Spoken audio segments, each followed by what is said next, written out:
And then as you've said, Ryland, you're in charge. Just kidding. Hey, everybody, welcome to the Facebook Live. Got Ryland here, Jennifer here, and I'm Zach. Give you a couple of updates on what's happened in the immigration world in the last week. Not a whole lot's happened. I feel like it's kind of slowing down for the holiday season, but give you some updates, answer any questions you have, and take it from there. So I think, Ryland, you are going first. Yes, I will go first. So I wanted to talk about an asylum slash withholding of removal case called Matter of BZR. And on December 9th, Attorney General Merrick Garland, he referred this case to himself. So attorney generals, they have this ability to go in to BIA cases, the Bureau of Immigration Affairs, and they can pluck cases out of that court and just take it upon themselves to make a decision. This has been previously done to the detriment of asylum seekers. In 2019, Attorney General Barr, he decided a case that was called the Matter of LEA, and that case was about whether asylum seekers could be considered part of a particular social group if they are saying their family is the particular social group. If you do not have another basis of asylum claims, such as a religion or gender or other groups, they have kind of this broad overview of a PSG, particular social group, that you can say, well, no, it's not because of my religion, but it's because I'm part of this particular family. That's why I've been targeted in my home country. And Attorney General Barr, in Matter of LEA in 2019, he took this case and said, you know what? I don't think that most families would qualify as a particular social group. And so anybody that is trying to make an asylum claim on that basis would have a really hard time of it. This was also done by Jeff Sessions with Matter of AB, where Jeff Sessions plucked another case and made it very clear that he believed that claims for asylum arising out of domestic violence or gang violence, most claims with those fact patterns would not be qualified for asylum. Both of those cases that I just discussed, Matter of LEA and Matter of AB, they were overturned in June this year by Attorney General Merrick Garland. And now Merrick Garland has plucked this case, Matter of BZR, to do kind of the same thing that Jeff Sessions and William Barr were doing, to decide a case on his own, to try to make some kind of difference in how asylum is determined. This case is about a bar to asylum eligibility. So for people that have committed particularly serious crimes, and that's how it's defined in the statute, is a particularly serious crime, they are ineligible to apply for asylum. Now, typically that's considered an aggravated felony, but there is some discretion as to what is considered a particularly serious crime. But there was a case, Matter of GGS, decided by the BIA in 2014, that said a person's mental health should not be a factor to be considered when discussing a particularly serious crime analysis, and that the only mental health considerations that could be made were the considerations that were made in the court during the actual prosecution of that particularly serious crime. So even if there were factors that maybe didn't make it into the court, they did not. They were not allowed to be considered when talking about this particular bar to asylum. And as you might guess, most people that are eligible for asylum have gone through a lot in their lives. They've been persecuted. They could have been tortured. They could have been had their lives threatened over and over. And so you would imagine that that would have a lot of mental health strains and impacts on people and might alter their behavior. So the fact that the mental health aspect of the particularly serious crime bar was not really able to be considered. Some people have thought that wasn't really fair to people seeking asylum and that people that have gone through so much trauma throughout their lives. So uh, Merrick Garland, he hasn't said one way or another how he's going to decide this case, how it's going to be uh, gone through. But the fact that he has plucked this and put it before himself hints that maybe he thinks that mental health issues should be considered more when analyzing the particularly serious crime bar. And so uh, he has asked for the parties involved to file a brief and then for a reply to be filed as well. And that reply will be due on January 24th, 2022. So this coming January. And after that, depending on how quickly he's able to get a decision, we should know which way he's going to lean and what his if we're going to see a change to this mental health consideration or not. Um, I'm not sure. I don't know. I'm hopeful that it is going to go a good way for people that have been the victims of these persecutions and people that are nonetheless eligible for asylum are able to get that asylum when they need it. But I know that in our political climate, I have been feeling like maybe the Biden administration has uh, been not what we were hoping and has uh, what should I say crumbled or been given in to pressures and so for this issue when it's about people that have committed crimes. I'm curious whether or not there will be a huge media backlash, and whether or not that will influence Merrick Garland's decision making, whether or not the administration would want to shy away from looking like they're going too easy on immigrants or anything like that. Whether or not the people that this would apply to deserve to be to have easier treatment or not. But we'll see. We'll see how that all rolls out in January. Uh, Zach, would you like to take it from here? Yeah, I mean, just to comment on that a little bit, I think this is a really good example about how weird immigration law is in a lot of ways. We have all these definitions that just really don't make sense. What is a particularly serious crime?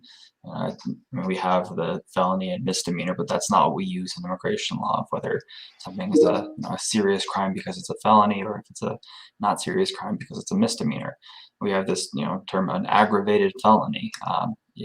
To be an aggravated felony, a crime doesn't have to be a felony and doesn't have to be aggravated.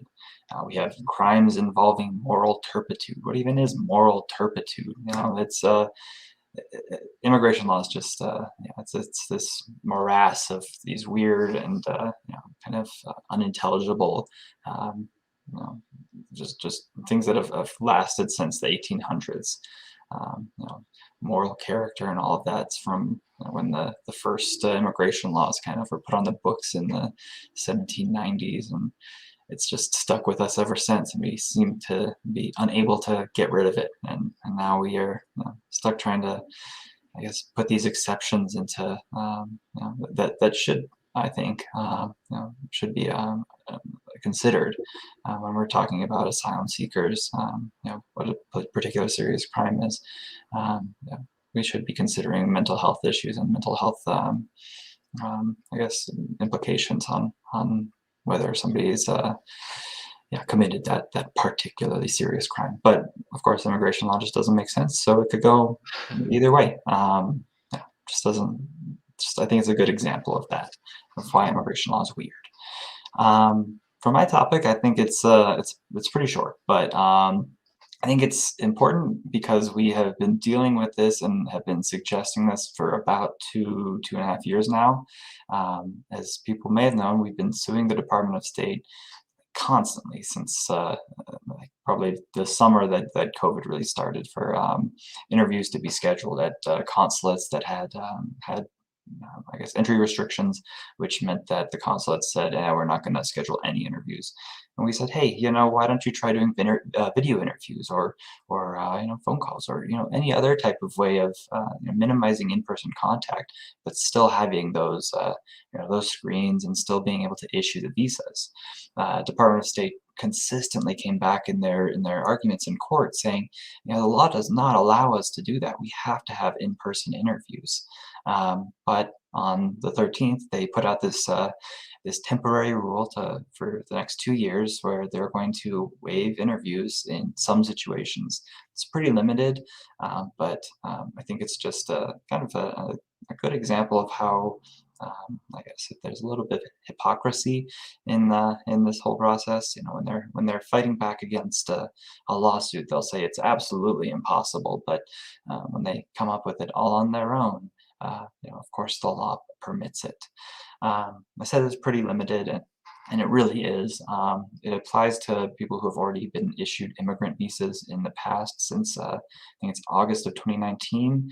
And they're trying to be reissued under the same classification, under the same approved petition. So it's not like you were approved for a B2 visitor visa and then you're going to get your immigrant visa, come here as a permanent resident, and they'll say, oh, no interview required for you. It's the same petition, and you have previously been issued that immigrant visa since 2019. Yeah, and then I guess the real only requirement that goes into this is that you have to be able to, or you have to be willing to affirm under penalty of perjury that your answers on your DS-260 were accurate. And if there was any question, if there's something needs to be corrected, the consular officer is able to reopen that DS-260 and allow you to change those answers that need to be changed. But beyond that, the consular officer has then the discretion to waive the interview and give you the visa without having you come in and answer 8 questions or however few they're doing these days.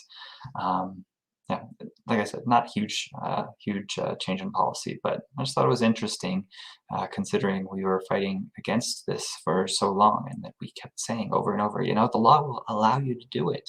The law is there for you to waive these interviews if you want to. And now they are after years of suing them to try to get them to do it, even in this limited capacity. Anything from you guys on that one? I do remember that argument a lot that we were making in our briefs and how frustrating it was that the government would just come back and say, no, we're required to do this. We're required to have in-person interviews. There's no way around it. And now, they can waive it. Yeah, I mean, it's exactly the reaction that you expressed, just like, okay, yeah, whatever you says goes. Doesn't matter what the actual law is. Sure. So that's why we were suing them. Exactly. All right. Well, Jennifer, take it away. Yeah, so last week I mentioned that the Biden administration had reinstated the Remain in Mexico program under a court order from a Texas district court. And I don't think I mentioned that there was an appeal pending. I may have. But the appeal was denied. Biden administration's appeal was denied on Monday, meaning that the program is going to go forward. The administration had previously asked the Supreme Court to do what's called stay the underlying court's decisions so that the program wouldn't go back into place while the appeal decision was still pending. And that had previously been denied. And so now we're just kind of back to the Trump policy, but with that expansion of the policy that we talked about last week. So expanding it to several other jurisdictions and the entire Western Hemisphere instead of just certain countries. And so it'll be interesting to see what happens. One thing that I thought was interesting that the Fifth Circuit Court of Appeals said was that Congress has put case-by-case limits on the government's ability to release certain migrants on parole, and that deciding to parole aliens, which I hate the word aliens, but they used it, non-citizens, deciding to parole non-citizens en masse is the opposite of the case-by-case decision-making. And so I wonder if that leaves an ability to try to get certain people back over here, and we'll see what happens. But of course, with the program, it's hard for people to obtain counsel, even with the Biden administration adding this. You have 24 hours to obtain counsel, which is just absolutely insane. And is that 24 hours Friday? Like, what happens on the weekend? I don't know if you guys have anything to add. Who was it that said aliens at this? It's the Fifth Circuit decision. Oh, okay. Uses the word aliens, but Okay. It's always the Fifth Circuit. I mean, the decision knocking down DACA was Fifth Circuit. This is Fifth Circuit. Everything bad is coming out of the Fifth Circuit right now. I don't know. Our office has had some fun in the Fifth Circuit. So much fun. It's just joy every time that we're in the Fifth Circuit. Pizza party. It really is. Anyways, yeah, not much to add, just besides the Fifth Circuit is consistently terrible. And yeah, so we have, again, tons and tons of questions. Anybody want to take a first crack at this? Wait. I'm joking. There's no questions. Anyway, I think next week we will still be here. Yeah. Our office is not closed next week on Thursday. So we'll still be here next week, Thursday, same time, same place. See you guys there. Bring your questions. And until then, have a great week. Bye. Thanks. Bye.